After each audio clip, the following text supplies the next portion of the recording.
Hello and welcome. Today, we're about to embark on a journey through our Prosperous Account Strategy for Salesforce application.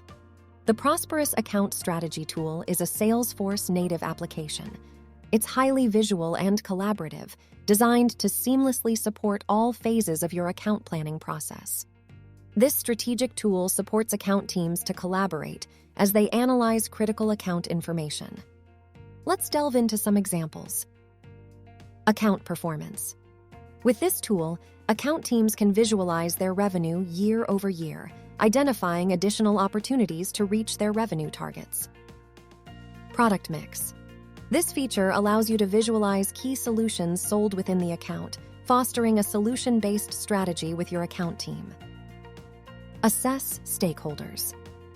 This offers a clear visualization of key stakeholders, their lines of reporting, and influence within the account, highlighting potential relationship weaknesses. Business initiatives.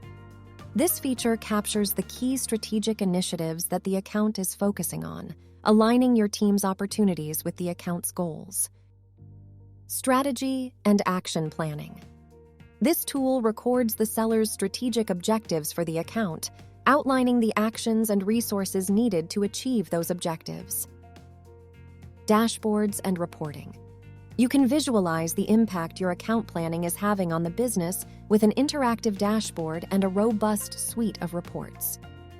Thank you for taking the time to watch this video. We wish you the best in your strategic account planning journey.